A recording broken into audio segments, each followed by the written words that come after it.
Gold trusted gold buyers తాకట్టులో ఉన్న బంగారాన్ని విడిపించి ఈ రోజు ఉన్న మార్కెట్ ధరకే కొనబడును. మరిన్ని వివరాలకు సంప్రదించండి 7710 welcome to hot TV crime scene. మనుషులు కిరాతకుల్లా మారిపోయారు. డబ్బు కోసమో శారీరక సుఖం కోసమో అన్నం పుణ్యం తెలియని అమాయకుల్ని బలి తీసుకుంటున్నారు నిర్దాక్షిణ్యంగా. నిత్యం ఎక్కడో ఓ చోట హత్యా ఘటనలు చోటు చేసుకుంటూనే ఉన్నాయి. మనుషుల్ని హింసించి చిత్రహింసలు పెట్టి వాళ్ళు పడే నరక యాతనను చూస్తూ రాక్షసానందం పొందుతున్నారు కొంతమంది కిరాతకులు. చివరికి అత్యంత క్రూరంగా హతమార్చేస్తున్నారు. తాజాగా ప్రకాశం జిల్లాలోనూ ఓ వ్యక్తి హత్య వెన్నులో వణుకు పుట్టిస్తోంది.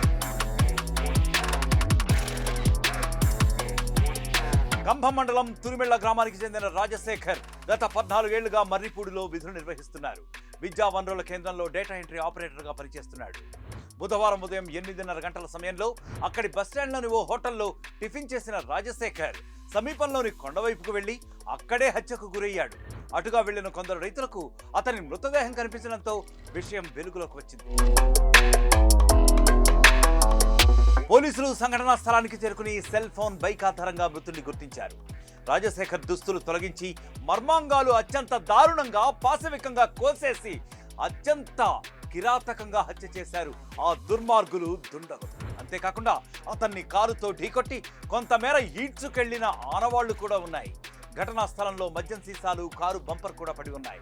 ముందస్తు ప్లాన్లో భాగంగానే రాజశేఖర్ పై పగతోనే అతన్ని చంపేసి ఉంటారని పోలీసులు ఇప్పుడు అనుమానిస్తున్నారు. కనిగిరి డీఎస్పీ తన సిబ్బందితో అక్కడికి చేరుకుని వివరాలు అడిగి తెలుసుకున్నారు. డాగ్ స్క్వాడ్ తో తనిఖీలు నిర్వహించి క్లూస్ టీంతో ఆధారాలను సేకరించారు. మృతుడికి భార్య, కూతురు ఉన్నారు. రాజశేఖర్ ను దారుణంగా హతమార్చడంతో కుటుంబ సభ్యులు, బంధువులు తట్టుకోలేకపోతున్నారు.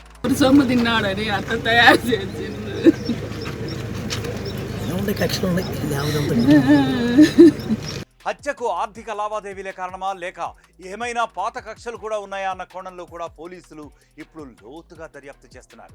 ఈ మేరకు పలువురు అనుమానితులను కూడా విచారిస్తున్నట్లు తెలుస్తోంది. ఇక మరొక క్రైమ్ స్టోరీతో మళ్ళీ కలుద్దామంటే stay clicked on RTV. India Pakistan తాజా అప్డేట్స్ కోసం డౌన్లోడ్ చేసుకోండి RTV లైవ్ యాప్.